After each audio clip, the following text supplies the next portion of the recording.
sorry for some little mistake. My name is Weiyi Shi. I'm a surgeon, HPB surgeon from the University of Hong Kong-Shenzhen Hospital. And thanks for the host, Dr. Marttos and Dr. Pascal, and give me this chance to share a case in our trauma center. Today, my topic is the traffic accident with burn injury.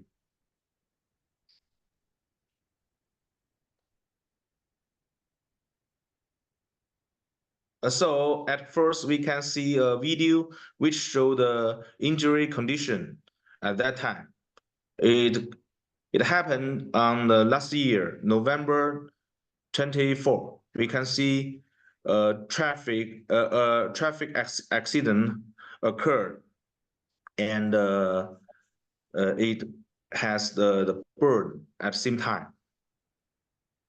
So the patient is a 32 years old male patient. He ride the motor at the same time and got a traffic accident with burn injury. And the pre-hospital care brought directly to our hospital. The time is approximately 40 minutes. And our hospital has activated the trauma team before the patient arrived in our hospital emergency department.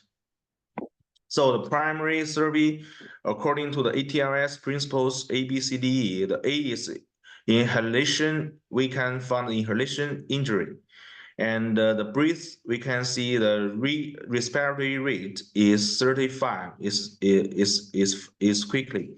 And he also has the diminished respiration in the left chest.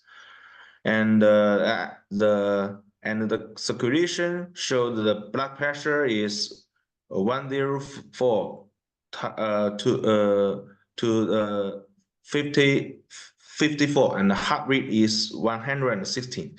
And the FAST showed the splenorenal and the pelvic cavity are positive. Disability show that the GCS is 9. Which include E2, V3, M4, and the pupil bilateral are 3 centimeter, 3 millimeter, and sensitive to the reflect. And the exploration showed that the TBS is 50%, which include 10% deep degree 2 and 40% degree 3. And the patient also, we also found the patient has the left lower limb shortening with the deformity.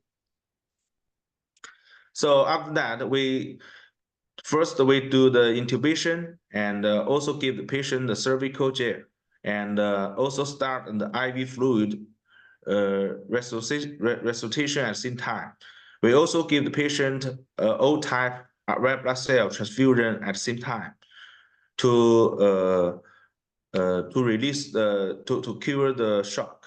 And we also do the wound dressing at the same time for the burn for the burn skin, and tetanus human immunoglobulin at the same time, and also keep warm for the patient. This is a CT scan, the portal phase to after the rescue, and we send to patient to do the CT scan. From the CT scan, we can see the spleen injury, and also we can see the left kidney injury.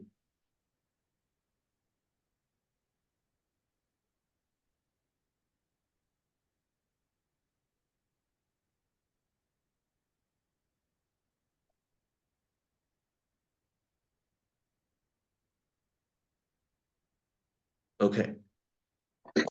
So here's the discussion. So what shall we do next?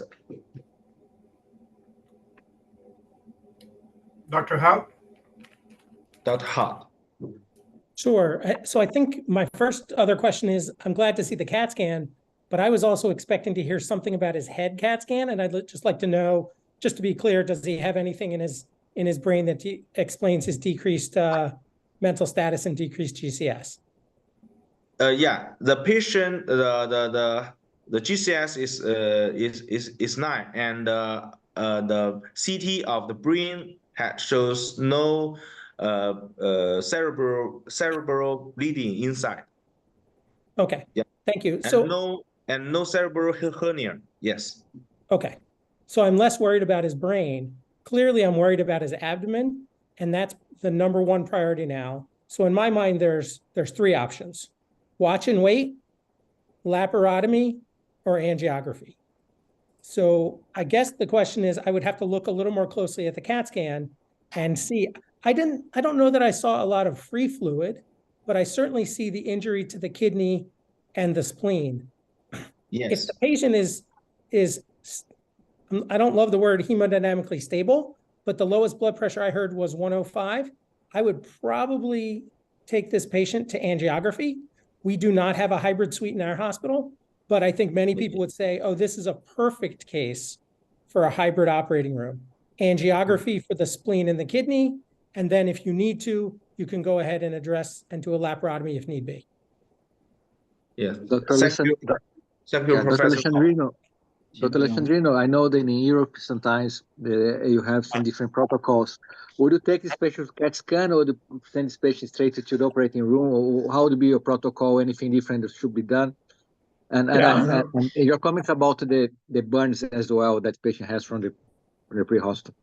Yeah, it's an excellent case. Congratulations. My question is, we tend to simplify the presentation of these cases by only giving one set of vitals, one value for blood pressure, one value for heart rate. I mean, this is not a picture, this is a movie. How is the patient response to resuscitation? How did he respond to 4 units of O negative? Did the patient really need 4 units of O negative? I would say if a patient needs 4 units of O negative, each patient might well be in the OR and not in CT if you really needed them. How was the ABGs? How was the lactate? How was the base excess? Even how is the hemoglobin? That worse for worse is one data, but especially how is the patient physiology? If the trend is that the patient improves and shows excellent response, I would say more than stable. I would say the patient becomes normal with the near normal ABGs. I yes, definitely take the patient to CT scan. It's very important information. Otherwise, if the patient is a low responder, non-responder, or a transient responder, I would take the patient to the OR. And then after that, do the head CT and manage the wounds. That's for me. Since the decision was to go to CT, yes, okay, we can work on that. I would hesitate to take this patient to angiography. This is the portal vein phase. We don't see arterial blush because it's not the arterial phase. But this kidney is, I would say, in pieces, shattered, or then it's most of it is devascularized. And I'm not sure the angiography can adequately deal with this. Not so much for the spleen, but the spleen can be an innocent bystander. And in this, I would say, damage control nephrectomy and also be resected. Again, point by point, whatever your resources are, if you have a hybrid CT, a hybrid OR, and you can manage this patient with endovascular technique while still be able to, if the patient crashes, do laparotomy, that is ideal. Otherwise, for the rest of us, we have angiography 24/7, but it takes some time and it's not the same as the patient being in the OR. I'd be more comfortable taking this patient to the OR. Think of the burns later, think of the head CT after, C before D. Okay, I have a question. How long was the extrication time? So I know the patient took 40 minutes to be the trauma center, but how long it was inside the car with the car burning? So do you have any idea about that? Yeah, means the 在现场的话，里面大概有多久？ So it's a very good question. So this is a missed details. The Dr. Zhang Guixi has told me that that's very important. So Professor Marttos, you are very special. Yeah, this is a missed information. Yeah, sorry. Okay. Dr. Hout, do you think the patient maybe had an inhalation injury, maybe has some lung injury? Would you be concerned about sending patient angiography if the angiography is not in the same building or far away, or would prefer having the patient close to you? Would the burns to the airway or possible lung injury interfere with your management? Well, I think once the patient is intubated, I mean, the most important thing immediately is the intubation. If you delay too long in patients with burn injury and inhalation injury, you miss the window where you can safely intubate them with endotracheal intubation, their airway swells, et cetera. So I think the fact that the patient's intubated makes me a lot less worried. Yes, they might have lung injury that might be worsened by the fluid we give them, by the blood transfusions, but I think for now we'll have to deal with that, put them on a ventilator, and we can deal with that. Okay, I made this question because I had a patient very similar to this some years ago, and the patient deteriorated acutely. You need to put patient on ECMO and the trauma bay because you are not able to oxygenate him. Dr. Alessandrino, any other comments?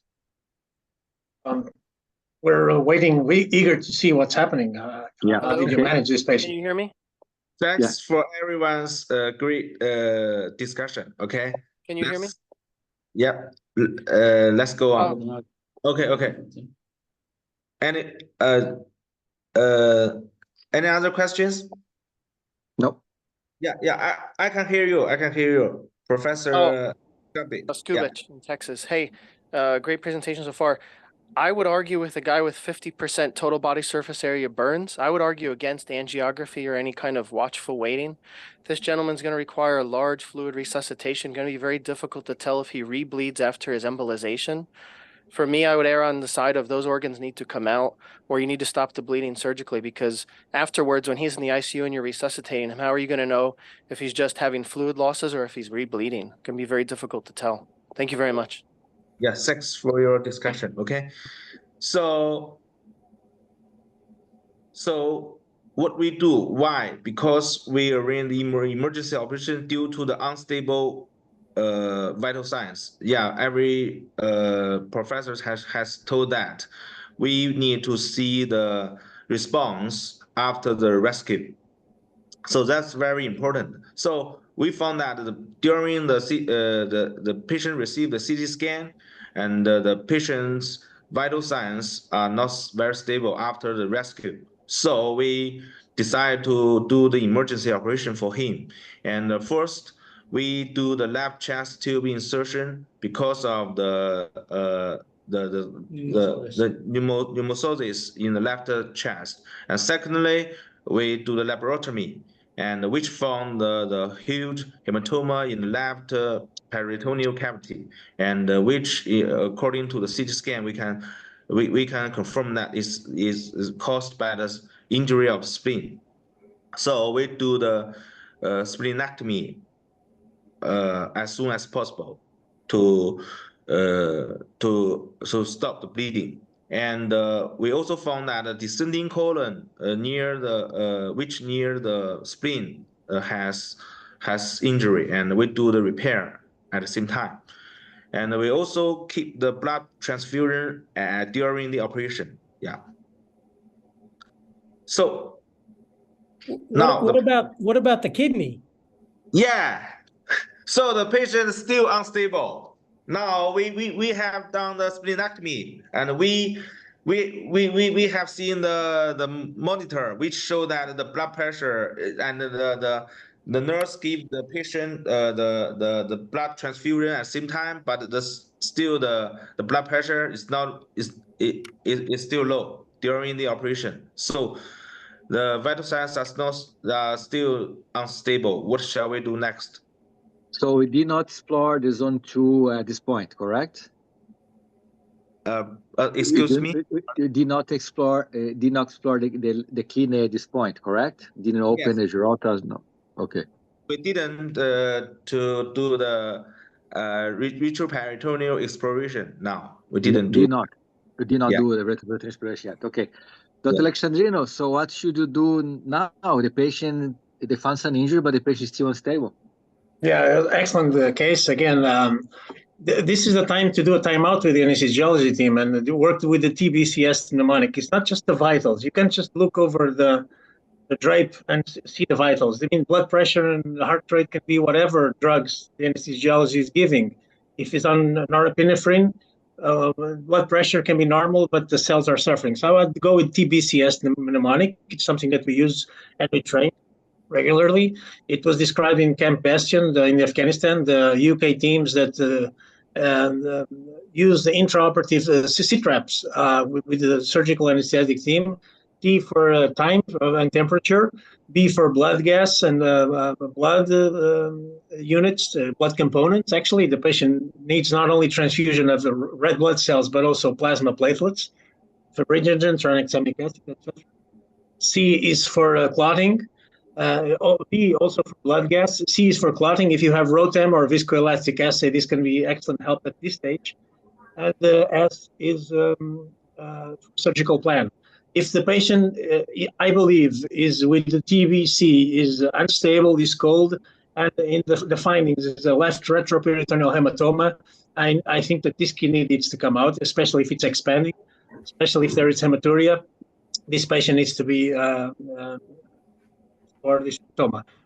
Should you explore directly the hematoma? I would, in a critically ill patient, I would advise against it. I would dissect the aorta at the level of the hiatus, supraceliac aorta.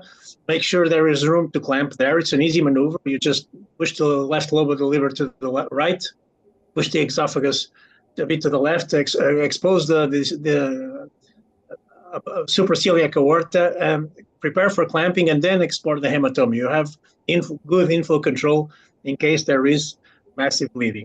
So that will be the next step. See, how is the patient, not what are the injuries, how is the patient, and then proceed accordingly. Dr. Hout, there's some questions on the chat, so I would like your comments.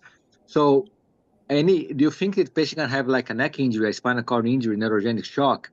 Your comments, do you think that the placement of chest tube was a little bit delayed, so you'll be concerned about any tension pneumothorax or something like that, or you think all the hemodynamic problems are due to bleeding, to hemorrhagic shock? And what about exploring the kidney in a patient right now acutely? Sure. So I think the first thing is, if we knew there was a pneumothorax, we should have put the chest tube in immediately in the trauma bay. You can decide that by EFAST or after the CAT scan before you go to the operating room. I think by now that's not the problem, because that chest tube is placed, assuming it's in good position. That's not the issue. The question about, did the patient move their extremities, and is it possible they have neurogenic shock causing their hypotension? It's always possible. I mean, Occam's razor says there's one problem. One thing should explain it. In this patient, I think it's bleeding, but I think it's a fair question. If I had seen the patient move his legs, arms, and we knew that from pre-hospital, and the CT scan of the C-spine is negative, that basically rules that out. I agree about the part about nephrectomy. Now's the time to do nephrectomy, and there's two ways. There's the supraceliac control, whether it's, get exposure and get ready to clamp it, or just place an aortic occluder temporarily. You can hold it down, directly compress the aorta, because diving into that hematoma and getting the kidney out should be relatively quick. It might take longer to get supraceliac control than it is to really get the kidney out and reach down and find the hilar vessels and take it that way. But I agree at this point, I'm happy we didn't go to angiography. I think more information, you told me, would have made me make the same decision. And I think now there's really no option for that kidney besides take it out. Dr. Hout, would you place a ribot in this patient? So interesting question. I think many people would suggest, and Reboa would have already been in place. I think it very much depends where you work. If you're at a center that uses Reboa all the time and is a Reboa advocate, is probably the nicer word, then they would have already placed a Reboa. It would be above, there'd be a zone 1 Reboa above kidney, above spleen, and you would have that in place as your proximal control. I personally would not. We're not big fans of Reboa at Johns Hopkins. We see a lot more high volume penetrating trauma versus blunt. So we would not have placed a Reboa catheter, but I could understand why some people might want to have done that. Dr. Alessandrino, your comments about placing Reboa or not? We don't have it, and I personally have no experience in it. I think Reboa needs evidence. What the evidence shows is possibly in the unstable patient with pelvic trauma, zone 3 Reboa is good to temporarily control bleeding. If Reboa takes so long, and if you're in the initial part of the learning curve, this is not a patient for Reboa. This is a patient for intraoperative control of bleeding, and that's it. Okay, thank you. Let's continue the case. Okay, thanks for every professor's advice. So we did the retroperitoneal exploration as soon as possible because according to the CT scan, we can find the huge hematoma in the left kidney. So we called the urologist for help as soon as possible. And before we open the retroperitoneal cavity, we called the anesthetist to prepare and the nurse to prepare. Why? Because we, as the professor Alex Gino have said that we are afraid of the massive bleeding.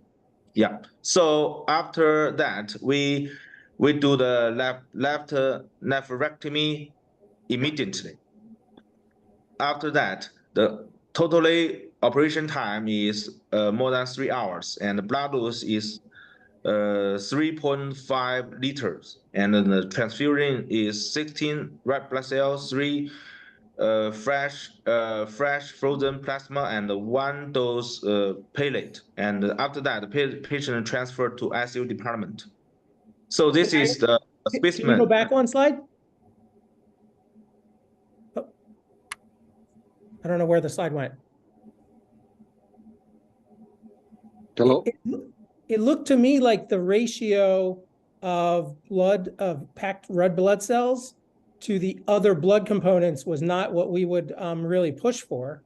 You know, we're looking for 1-to-1 ratio, and that ratio looks very much not 1-to-1.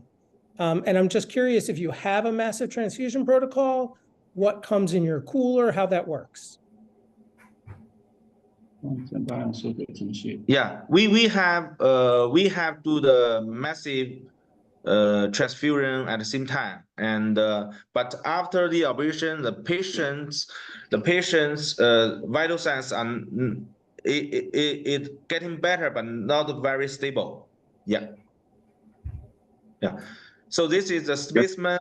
After the operation, we can see a rupture of a totally rupture of the left kidney and the rupture of the spleen.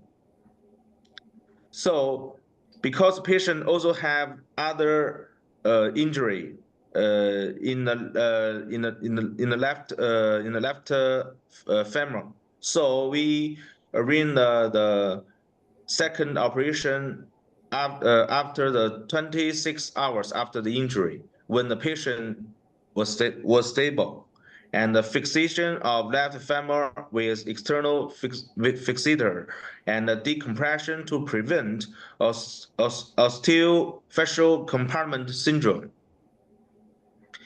And after that, the patient transferred Shenzhen University Burn Center to cure the burn injury. And when the patient transferred to the center, the patient received multiple dermatoplasty in the center, and also received antibiotics because of the infection, and also received the nutrition support and wound dressing every day. So, any other questions from everyone? Quick question. I know we're running short on time. Did you leave the patient open for damage control? Because it looked to me like it was a midline closure. And I think in this patient who was unstable, lost 3 units of blood or 3 liters of blood, I probably would have left their abdomen open. But I'm curious what others think. Yeah, we closed the abdomen at From beginning. From the beginning, Yeah. at first Operation. operation. Yeah, Dr. Alessandrino, that's a good question. The patient lost 3.5 liters of blood during the operation surgery. Yeah. Received a lot of transfusion, not 1-to-1-to-1 ratio, and then you have all the burns on top of that, other resuscitation for the burns. Would you keep the patient open, or keep the patient open and gonna leave to other complications? That's a complex patient management. So how would you do this situation? Yeah, I have to go with Dr. Elliot Hout on this. The ratio was too much red blood cells and too few plasma platelets. And again, I voiced his concerns on this is a severely ill patient. The burn injury is one of the most severe injuries that a human being can suffer and survive. And alongside with the extreme shock, intra-abdominal injury, this is a very severe patient. We have to remember in trauma surgery, it's not the pathology, it's not the specimen, the anatomical specimen, it's how the patient is. And this patient is critically injured. I would say that this patient was coagulopathic and probably would require some retroperitoneal packing if it didn't require excellent. I mean, good job on the surgical and anesthetic part. That, in my experience, these patients usually require some form of packing, retroperitoneal packing, and obviously open abdomen management because of all the fluid exchange this patient's going to have, ventilatory issues, secondary abdominal compartment syndrome, tertiary abdominal compartment syndrome, burn injury, all that. But again, congratulations, because apparently the outcome was good. But I voiced my concerns, the same as Dr. Elliot Hout, on the ratio and the open abdomen. I would leave the patient open. Okay, Dr. Hout, any other comments? So would you prefer to do the case like in 40 minutes, 1 hour, pack, stop the bleeding, pack, and come back next day? Because the case took like 180 minutes. How do you build strategy for this case, Dr. Hout? I agree. I think, the closure, maybe you're fast at closing, but that still might cut off 20 or 30 minutes, cleaning up and suctioning and irrigating and all that. I would just pack the retroperitoneum and put a temporary abdominal closure on. We use the VAC, but as you know, there's many options. The other part you said was you called urology to help with the kidney. And I'm curious if you waited and how long that took to explore the hematoma. At my center, as a trauma surgeon, we do all the visceral surgery. So, my urologists are happy to come in if I call them for a complex thing that I can't do. But a nephrectomy is actually a straightforward operation, right? The kidney is already floating. All you need to find is the artery, the vein, and the ureter. And it's relatively easy. Now, I've called them for complex, genitourinary gunshot wounds or partial nephrectomy, things like that. But for this case, I would dive in and get the kidney out faster rather than waiting. Yeah, your answers, your final comments. You have 1 minute to go to the second case, please. Yeah, thank you. Yeah, very good explain from the Professor Hout. Yes, but in mainland China, I'm a HPP surgeon, so I'm not a urologist. So that's a very, how to say, sensitive because question in our country, because it's not my major now. So sometimes we need to think about more about the, how to say, the safety of the how to say, the surgery. Yeah. This is a very important comment. In some places they have different cultures, difference in the way they approach surgical. I know sometimes, like some places Latin America, we don't do vascular case, we call the vascular thing. So that's why this meeting is so important, to see different ways to do the same thing. They manage the same patient in different parts of the world. Okay, thank you very much. But the final slide, and let's go, Dr. Quiodettis, please. A little minute, Professor Marttos, because this is my first time to participate, and I want to show some little pictures, and we can see Professor Hout here. Yeah. So that's very important for trauma surgeon, that we need to do more we can. That means that we can save more lives. So we have the surgical skills trauma center to train our trauma center, the trauma surgeons, and we also arrange the ETRS training program In mainland China, we are the only one hospital to arrange that. We can also afford the air ambulance service at the same time. So thanks for every professors, and we are looking forward to your come to our hospital and come to Shenzhen mainland China. Thank you very much. Okay. That's Thank you very much. That's one simple answer to press hold. We after the CT scan, we call the urology directly, and then when we go to the operation, we start operation, and then urologist they arrive. So actually, there's no need time to wait. Thank you. Thank you very much. Thank you. Yeah, so let's stop your presentation. Let's introduce the next presenter, next case. He's a good friend. He's Dr. Marta. Marta Quiodettis Ponce. Sí, voy a ir a conversarlo con ella. Porque por eso yo te pedía la PCR igual como 4 horas de la tarde. Please, yeah, Dr. Marta Quiodettis Ponce. ¿Y a qué hora llega? She's from Panama. She's from Hospital Santo Tomás, Department of General Surgery. Avísame. And she's the president-elect of Pan American Trauma Society. Okay. Please, everybody, mute your microphone. Everybody, mute your microphone, please. Dr. Quiodettis, thanks for presenting today. Hi, good morning. Thank you, Dr. Antonio Marttos. Thank you for the opportunity to let me present this case. Hopefully we can learn a lot about it. So this is a 39-year-old male who came 3 hours after sustaining an injury, a stab wound in the right 6 intercostal space and parasternal line. At the moment that he was suffered from another hospital, so he already had kind of the first evaluation in the other hospital. But by the time he arrived at Santo Tomás, his blood pressure was 94/64, heart rate 150, and you can see he was acidotic with a 6.3 lactate and oxygen of 83. The fast exam was positive in the abdomen and also in the right chest, and the chest X-ray is the one that I'm going to show you in here. So this is the patient that looks sick. Oh, also, I have to say that by the time that this patient came into the hospital, we were having some social issues and a lot of political manifestations against the mining in Panama. So our blood bank was very, very low running. So we did not have a lot of blood products by this time. Dr. Alexandrino, how would you proceed from here?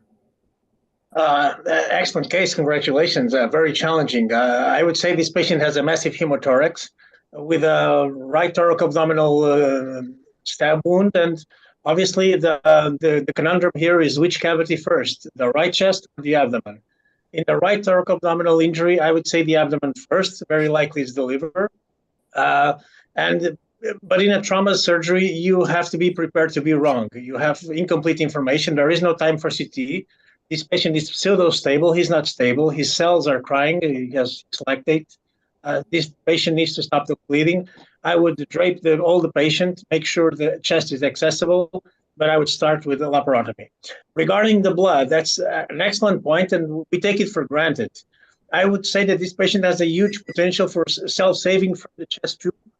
We don't know how much drained, but I would ask my blood bank for how can we save this blood from coming out from the chest tube, which even if it's from the liver, let's assume that it's clean blood and with no hollow viscous contamination, and try to preserve as much and to give the patient what he's losing. So regarding your questions, OR and save the blood. Self-saving. Dr. Hout, Dr. Alexandrino is going to the operating room. Are you intubating this case in the trauma bay emergency room? Are you putting an additional chest tube? If you could go back one slide, please. So it looks like they already have one chest tube, which looks like it is not draining the chest. I would not do anything else in the trauma bay. I think this patient should get intubated in the operating room. They've already waited 3 hours. Hopefully another 10 minutes won't make a difference. Even in those patients with a short period of time, I still prefer to intubate in the operating room, and there's a little bit of data that suggests doing that. Because when you intubate them and take away their catechol drive, we have all seen this patient go into cardiac arrest, and then it changes your operation, right? So then we're not deciding right chest versus laparotomy. Now you're doing a left side resuscitative thoracotomy, and then the other chest, and then the abdomen. Now they have a really, really, really big operation. So I would take them to the operating room. I would agree. I would be prepared, like we just heard. Sometimes you might be wrong. There's multiple papers over many years about this idea of double jeopardy.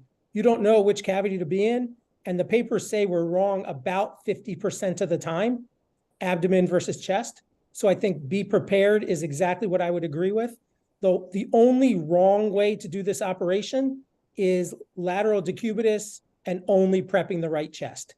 And I've seen that happen, and then they find out it's the liver, and then they have to re-prep and drape. I would agree with Enrique, who said prep the chest and the abdomen all together. I like a bump under the shoulder so you can kind of do a little bit towards the right chest a little better, but you still want that left chest accessible if they arrest. You know, we have not ruled out a cardiac injury. So we think it's lung, diaphragm, liver, but the pericardium is right nearby. You could have easily skated across the pericardium and be in the right ventricle too. So you want everything ready to go. And the only other thing, especially with the blood, the limitations of blood, TXA, tranexamic acid, this is a perfect patient for that. I know it's after 3 hours, and the data suggests you want to give it before 3 hours, but in a limited resource situation where you might not have as much blood as you want, I would still give TXA in this case. Got it. So both Dr. Enrique and Dr. Hout are heading to the operating room. And one of them is, Dr. Hout is positioning with a slightly elevated right anterior side. Doctor, how did you guys proceed, Dr. Quiodettis? So we take the patient to the OR and we explored the abdomen first. And we found like there was an 800 cc hemoperitoneum liver injury of 4 centimeters in the segment 8, right diaphragmatic injury of 4 centimeters also. So the surgeon in charge did a hemostasis with liver suture, used some Surgiflow and left a JP. The patient underwent a transfusion of 4 units of blood and 1 unit of plasma and 1 unit of platelet. That's what we have available. The patient received tranexamic acid because we did not have any other thing to help with this patient. And the patient went intubated to the regular floor actually for trauma because there was not available ICU beds. Intubated and with norepi at 0.2 micrograms per kilo per minute. We sutured the diaphragmatic injury and we close the abdomen and then take the patient out. Okay, so this was his. Before we ask the surgeons, was the liver actively bleeding or no longer actively bleeding at this point? At this point, it was not actively bleeding anymore. So at the time that they made the suture in the segment 8 of the liver and placed the hemostasis, the Surgiflow, the patient was not bleeding at this time. And the chest cavity was also drained with saline water and before the suture of the diaphragm. Okay, Dr. Hout, are you doing something to the right chest before you close the diaphragm? Are you doing anything to the chest? So I think it's a great question. I mean, I think in this case, you made the right decision. You went in the right cavity. I think irrigating out the chest via the hole in the diaphragm is a very reasonable option. If you can irrigate it out and then it stops bleeding and you feel as though you've got all the blood out of that chest, and then you have 1 chest tube in there and it's working, I think that's a very reasonable approach.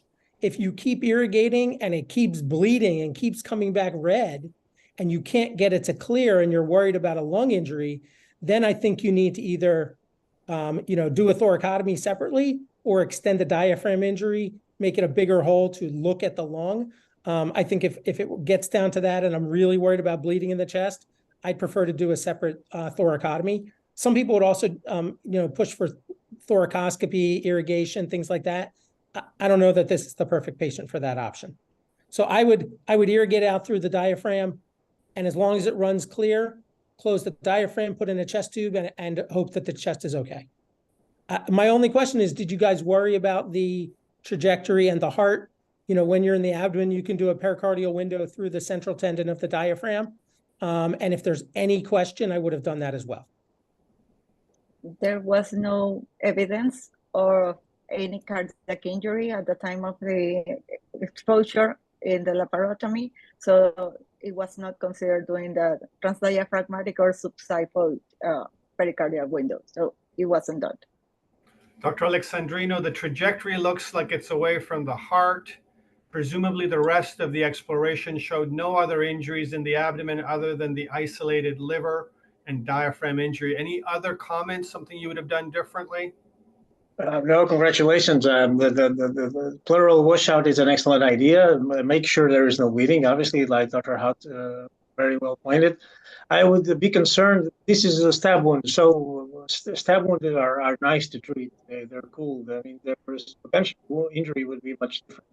But fortunately, a stab wound is pretty, I mean, it's what it is. It's what you see. I would be, I noticed that you left Jackson Pratt drain, excellent, because it's penetrating trauma, but if in blunt trauma or gunshot wound, there is a high risk of biliary fistula, and the biliary fistula with a diaphragmatic repair has a very high risk of biliopleural fistula, which is catastrophic. So a Jackson Pratt drain is an excellent idea to make sure that there is no bile leakage, but I would say that with a good liver suture and with a stab wound, there is very low risk for this. But in any case, when in doubt, drain. Dr. Quiodettis, take us along. Okay, so perfect. I'm going to just show that after the surgery, he still needed some more resuscitation, and we were trying to keep up on the transfusions. So the patient, after the first post of hours, we continued the transfusion. He was on minimal ventilator support. And we were able to decrease the vasopressors. But on the second postoperative day, the vent settings start to increase, the vasopressors start to increase, hemoglobin level came back from 10.4 to 8.4. We have elevated liver enzymes, we have elevated ammonia, CPK was high, and despite the need to bring the patient to pressure controlled ventilation, and you can see the ABG with 100%, we were not being able to oxygenate. So the patient was getting worse and he looks really, really bad. So we already correct the coagulopathy. This is the tech that we had for that day. And also the chest, you can see that the patient is intubated, correctly intubated with the line in place, the chest tube in place, looking better, but the patient is not doing better. So we start like, what we do now? What is going on with the patient? And we try to get on this diagnostics approach, like is he having a massive thromboembolic event? Is he having also a hemorrhagic shock? Is he on cardiac tamponade? Is he have an abdominal compartment syndrome? ARDS, sepsis. So what we can do now? Dr. Alexandrino, any questions specifically or diagnostics you want to do now? Do you want to go to the I totally agree with this diagnostic reasoning at this stage. I would add a vascular arterial injury to the liver, because that very high transamina is a very indicative of liver ischemia. You obviously have to exclude abdominal compartment syndrome, because you have de novo or worsening organ dysfunction. So you need to measure I believe the abdomen was closed. So there is a risk of abdominal compartment syndrome. So you need to measure the abdominal pressure. I would, obviously excluding cardiac tamponade at the bedside ultrasound, I would take the patient to angio-CT of the chest and abdomen to check what's happening inside the chest and inside the abdomen. I suspect the patient made an arterial injury that has a pseudoaneurysm that is bleeding inside the liver, maybe causing intrahepatic hematoma, and maybe at this stage it can be embolized. Dr. Hout, we're going to ask you, Dr. Quiodettis, did we do an intra-abdominal pressure? Do we know that number before going to CAT scan? we have a normal intra-abdominal pressure. Dr. Hout, any other suggestions, or are we going to CAT scan?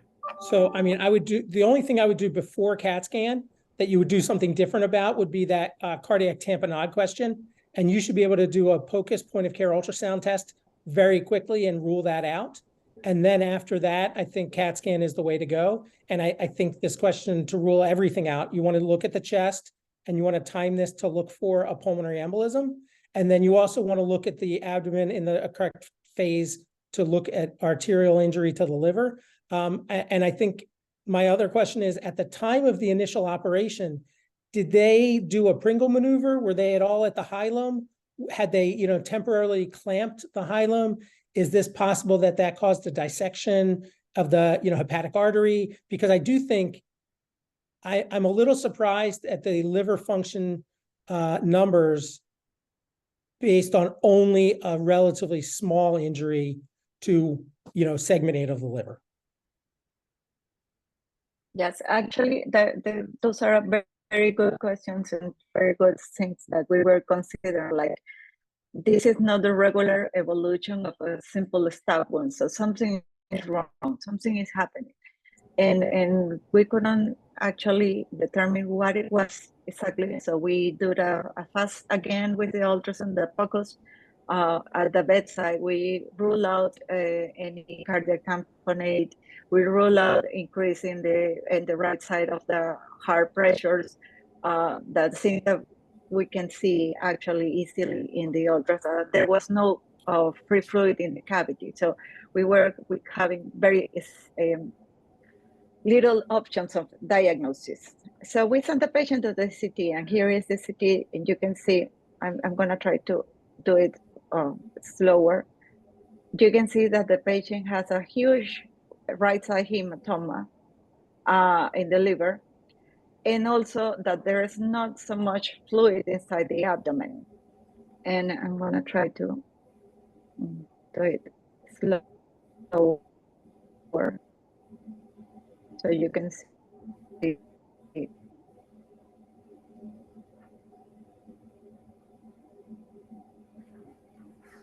Dr. Quiodettis, we can't hear you. Are you? So we were kind of surprised of having the report. Can you hear me now? Yes. So we were surprised about, okay, so we were surprised because the report of the CT showed no bleeding inside the liver. Okay, so you can see that there is a huge hematoma in the right side of the liver, no free fluid, and we were not very sure what was going on this patient. Let me show you the next one. All right. Oh, we got some coronals. There is no showing of any active bleeding except for the huge hematoma in the right side, intraparenchymal hematoma.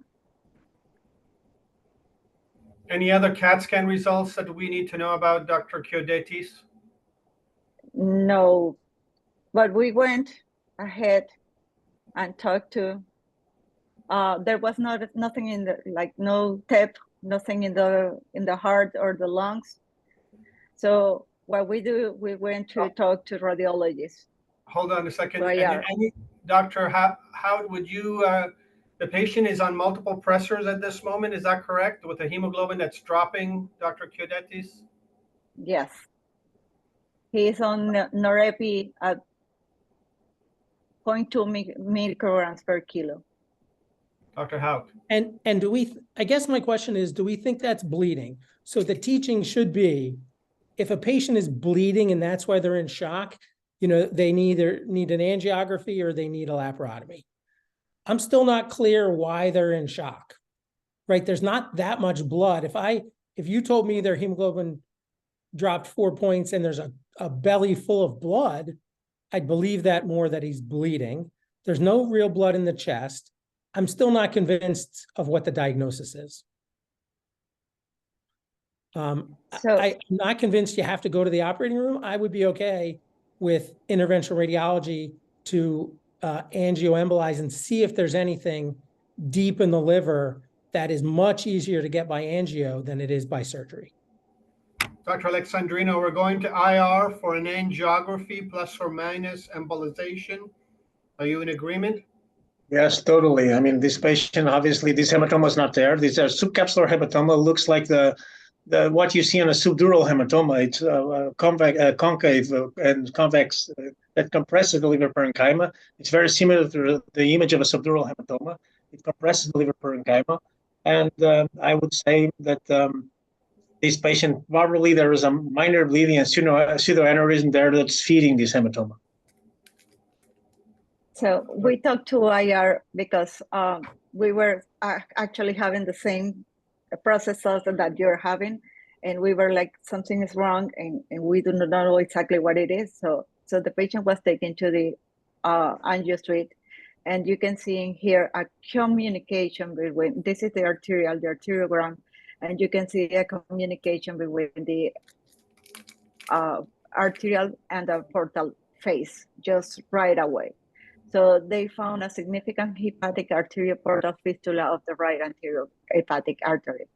And it was really, really hard to embolize and do the micro catheter things that they place inside the arteries because of the hematoma. So these patients went and have this closure by the radiologist. It took them like 4 hours to complete the procedure. But after that, the patient started recovering and improving. So you can have in here the post-embolization arteriography that it has. You cannot see like very well the microcatheter over there. So the evolution of this patient after this, so we start decreasing the vasopressor, decreasing the ventilatory support. We were able to initiate enteral diet. The liver function started normalizing a little bit, and we have this JP output of 200 cc serosanguinous and the pleural tube of 60 cc also serosanguinous. So after day 6, still in the ICU, the patient started dropping again 2 grams of hemoglobin level.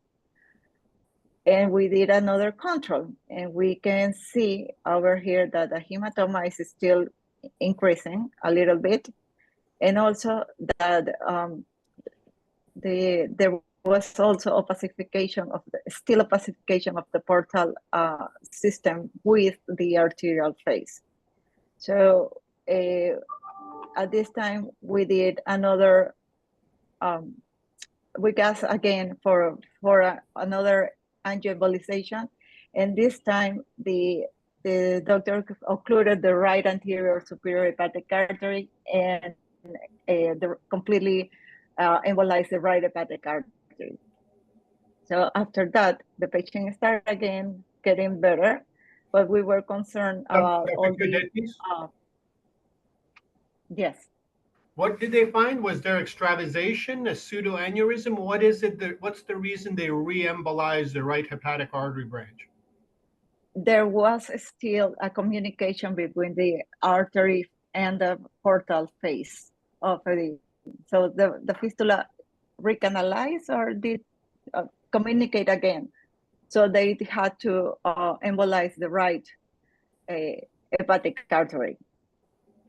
So after that, just to remember everybody, like that's the irrigation for the or the rim of the cystic artery. So we were concerned now of all these issues related to the gallbladder, and also having a fistula formation after that. So the patient was still improving a little bit. So we had to deal with these healthcare associated infections with the ventilator. And we did a follow-up study after that for CT.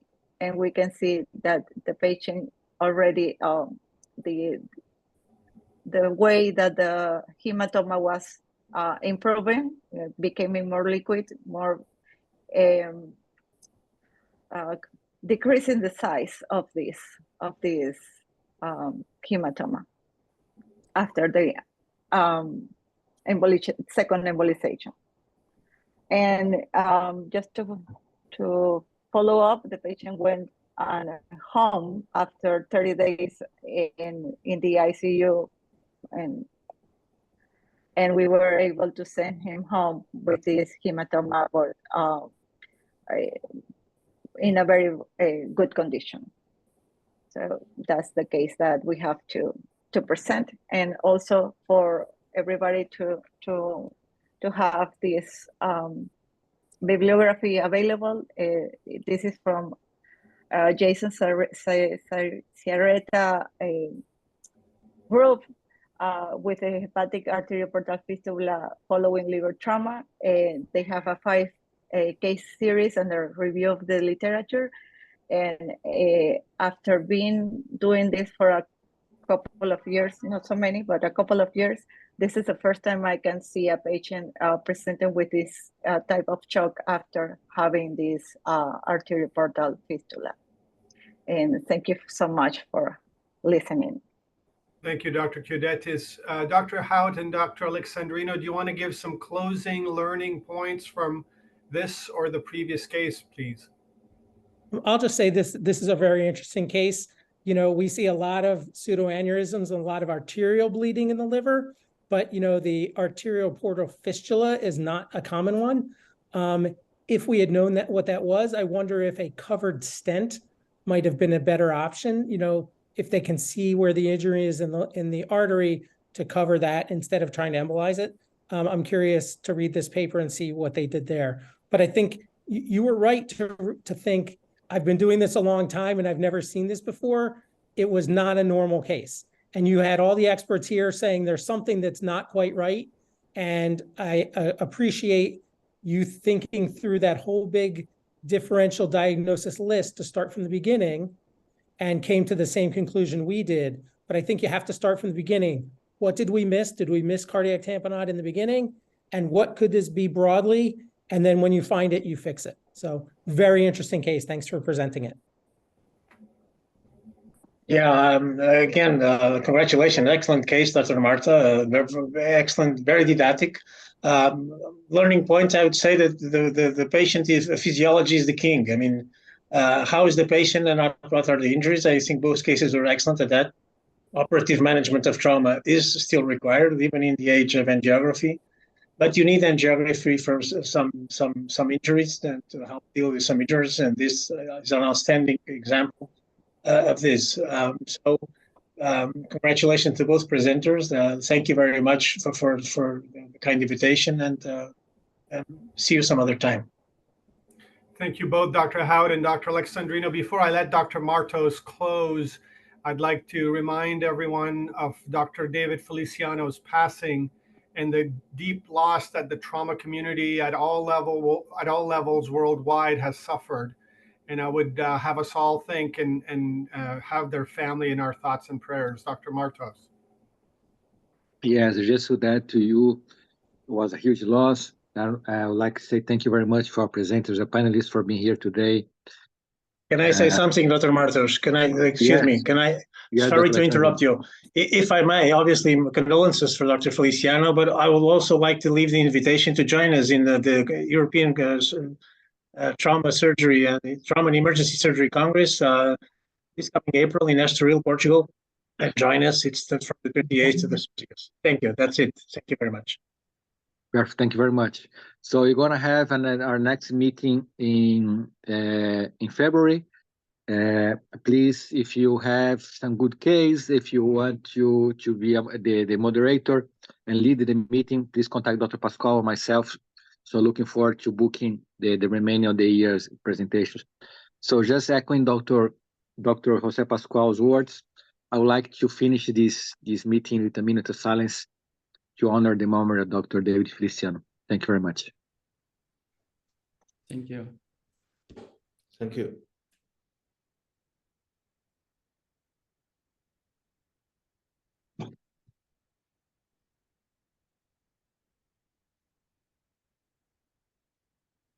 Thank you all. See you next month.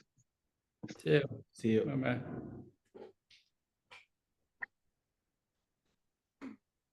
Okay.